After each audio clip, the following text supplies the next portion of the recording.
Sebuah cerpen berjudul Memaknai Pergi dan Berdamai pada Diri Sendiri. Ditulis dan dibacakan oleh Ulu Munafi. Kalau enggak bos, satu om. Om Galon sudah menjadi panggilan akrabku di komplek itu. Komplek kontrakan mahasiswa yang biasanya menjadi base camp suatu organisasi kampus atau sebuah komunitas kecil-kecilan.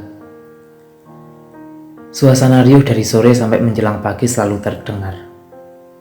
Berbeda dengan pagi harinya, di mana komplek tersebut sepi seperti kota mati. Para mahasiswa baru mulai merebahkan badan atau masuk kelas. Pekerjaan mengantar galon cukup menyenangkan bagiku, karena setiap hari bisa menyapa mereka dengan karakter yang beragam dan berani. Apalagi yang memilih jalan menjadi aktivis atau seniman. Pasti mereka sangat nyentrik sekali dengan segala keunikan yang mereka tonjolkan. Ada yang tak pernah mandi, ada yang rambutnya gondrongnya sampai pantat, bahkan ada yang kemana-mana pakai jaket kebanggaan tak pernah diganti. Sudah genap setahun perantauanku ke kota dan aku masih segini-gini aja.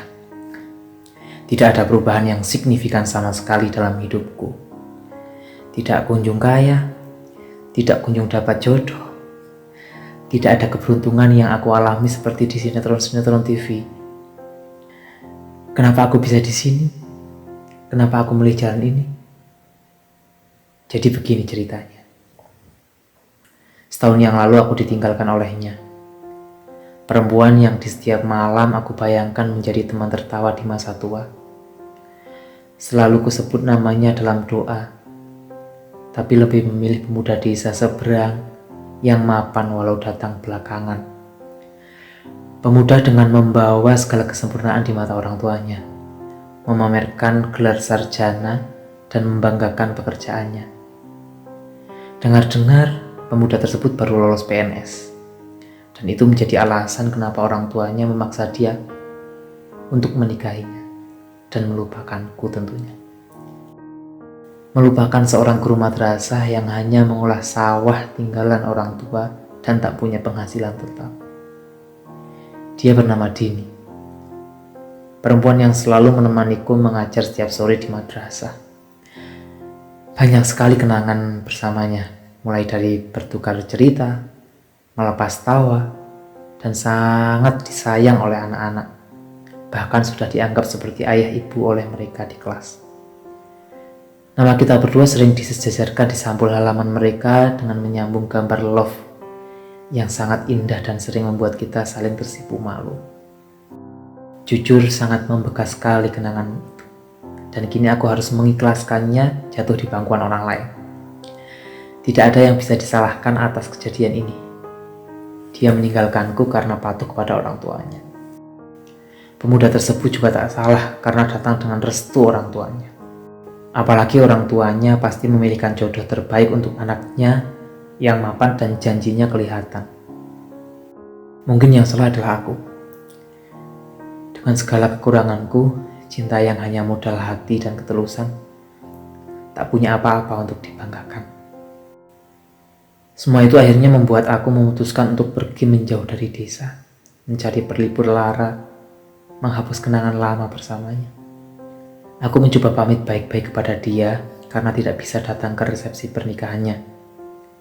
Bagaimana mungkin aku menghadiri hari yang harusnya menjadi hari paling bahagia bagiku dan berubah menjadi hari paling menyakitkan seumur hidupku. Keputusanku untuk pergi memang sudah paling tepat. Aku akan pergi sejauh mungkin dan kelak akan kembali dengan membawa kesuksesan. Kalau bisa membawa istri yang lebih cantik darinya. Tapi ternyata semua tidak segampang membalikan telapak tangan. Kehidupan di kota tidak tentang kemudahan saja. Situasi sulit tak pernah mau beranjak dari kehidupanku. Apalagi mau balas dendam kesuksesan kepada dia. Keseharianku saja hanya bekerja ngantar galon ke sana kemari dengan untung tak seberapa. Jika aku kembali, yang ada malah diketawain orang desa. Hari-hariku sangat membosankan seperti biasa. Pagi hingga sore menjalankan rutinitas mengantarkan galon ke kontrakan mahasiswa. Kalau malam langsung tidur karena badannya sangat capek. Kadang main-main ke base camp anak-anak untuk mengusir rasa kebosanan. Sedikit yang aku dapat akibat bergaul sama mereka. Sering sekali tak sengaja aku mendengarkan mereka sedang debat atau diskusi. Tak jarang aku nimbrung iseng bertanya kata-kata aneh untuk memecahkan suasana. Apa sih bedanya substansi, konstitusi, revolusi, kok pakai sisi semua, konsumsi juga? Gelak tawa mereka pun pecah karena guyonanku barusan. Gak usah dipikir, gak penting buat tukang galon, nanti malah nambah beban. Jawab salah satu dari mereka, memaklumiku.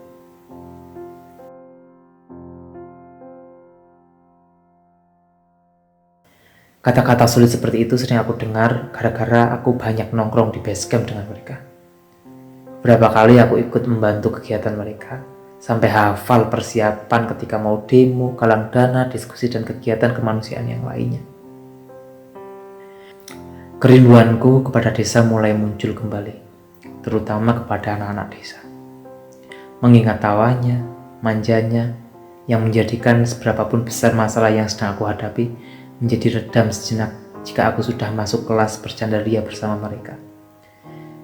Sedangkan di sini aku tak pernah sempat menyapa surau sekalipun, apalagi mengaji. Tapi di sisi lain, ketakutanku belum juga sepenuhnya hilang, bahkan muncul ketakutan baru, yaitu kalau aku pulang tidak membawa apa-apa, maka pasti akan diremehkan. Bukankah semua orang sudah tahu bahwa kepergianku adalah disebabkan karena kabur dari pernikahannya? Aku sering melamun ingin kembali ke desa, menyapa anak-anak, hidup dengan tenang dan menikmati hijaunya sawah yang begitu indah. Dengar-dengar Dini baru saja melahirkan. Kini dia sudah berdamai dengan masa lalu, dan pastinya bahagia dengan keluarga kecilnya. Sedangkan aku masih gini-gini aja. Terpuruk, meratapi ketenangan, dihantui ketakutan. Kasihan sekali manusia yang satu ini. Tiba-tiba telepon berdering membunyikan lamunanku. Nomor tanpa nama, namun foto profil sepertinya tidak asing bagiku. Assalamualaikum. Waalaikumsalam. Ini Pak Hadi, bapaknya Dini. Aku tak bakal lupa dengan suaranya. Seseorang yang telah mengacaukan kisah cintaku. Oh, iya Pak Hadi, bagaimana? Jawabku berlagak dewasa. Aku mau minta tolong sama kamu. Dini kan baru saja melahirkan, dan anak-anak tidak ada yang mengajar untuk saat ini. Apakah kamu berkenan pulang demi anak-anak? Dengan nada rasa bersalahnya. Ia memohon kepada aku. Apakah dia tak sadar telah meremehkanku, menghancurkan hidupku, bahkan terang-terangan menolakku? Tapi kedewasaan segera menyadarkanku. Bukankah itu tanggung jawabmu? Bukankah kamu sudah kangen dengan desa dan ingin sekali kembali pulang? Dan mungkin hanya kesempatan kali ini kamu bisa pulang dengan tanpa rasa malu karena perantauanmu tak menghasilkan apa-apa. Iya Pak, aku akan pulang. Pak Hadi sangat lega sekali mendengarkan jawabanku. Keesokan harinya aku bergegas pamit kepada bos galonku, teman-teman mahasiswa yang biasa berlangganan galon di tempatku, dan aku segera pulang. Banyak hal yang aku bayangkan selama perjalanan. Bagaimana tanggapan orang desa, bagaimana sikapku bertemu Dini pertama kali semenjak menjadi milik orang lain, dan masih banyak lagi. Yang pasti aku harus berdamai dengan masa lalu. Aku anggap perantauan adalah masa penenangan. Sesampainya di rumah, tak selang beberapa lama Pak Hadi menemuiku dan berkata, "Maaf atas perlakuanku yang dulu dan keterlaluan sekali." "Iya, tidak apa-apa, aku sudah melupakan kok Pak," jawabku. Lalu dia menceritakan madrasah semenjak ditinggal aku. "Madrasah semenjak kamu tinggal menjadi kacau. Anak-anak malas mengaji karena ikut merasakan sakit hatinya kamu. Aku merasa sangat bersalah dan menyesal. Satu persatu anak tidak mau mengaji lagi dan kini tinggal beberapa. Makanya aku meminta kamu pulang supaya madrasah tidak mati." Terang Pak Hadi. Mendengar penjelasan tersebut aku merasa sangat bersalah Kenapa dulu sikapku begitu kekanak-kanakan, lari dari keadaan? Bukankah sakit hati sudah menjadi konsekuensi jatuh cinta? Andaikan aku tak lari dan bisa bersikap dewasa, pasti semua tidak akan terjadi. Aku berjanji akan memperbaiki semuanya.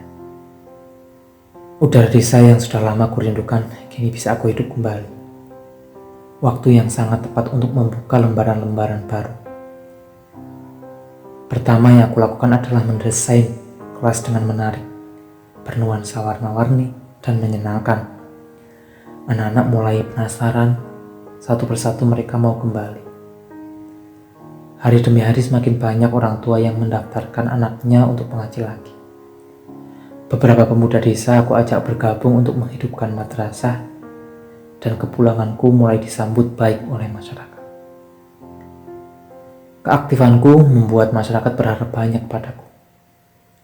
Pak Lurah mempercayakanku untuk membuat sebuah perpustakaan desa. Dengan bekal ngobrol sama teman-teman mahasiswa saat di perantauan, beberapa dari mereka mau membantu. Aku mulai membuat perkumpulan pemuda desa dan mendirikan sebuah organisasi, membuat kegiatan diskusi, pengabdian masyarakat, dan kegiatan menyenangkan lainnya. Kata-kata yang dulu tidak aku mengerti, kini lambat laun aku pahami. Bahkan sering aku gunakan saat nongkrong bersama teman-teman desaku. Organisasi yang aku dirikan berkembang begitu pesat, mulai dari membuka lapangan pekerjaan baru untuk orang desa, memberdayakan pertanian, peternakan, bahkan mampu menjadikan desa dengan hasil produksi sayuran yang unggul. Di setiap pojok sawah kini aku buat gubuk-gubuk kecil sebagai sarana tempat berdiskusi bersama. Teman-teman mahasiswa juga sering berkunjung, penelitian, bertukar pemikiran dengan pemuda desa, atau bahkan sekedar ingin rekreasi saja. Desaku kini menjadi salah satu desa wisata yang paling digemari oleh anak-anak muda. Ini tak jauh beda dengan komplek mahasiswa di perantauanku dulu. Para aktivis yang nyentrik berlalu lalang dengan suasana kampus yang menyenangkan. Tempat yang dulu paling aku hindari, kini menjadi tempatku berkembang kembali. Bulan depan akan ada pemilihan kepala desa. Dengan dukungan dari masyarakat, aku menjadi kandidat calon kepala desa yang termuda dan terkuat.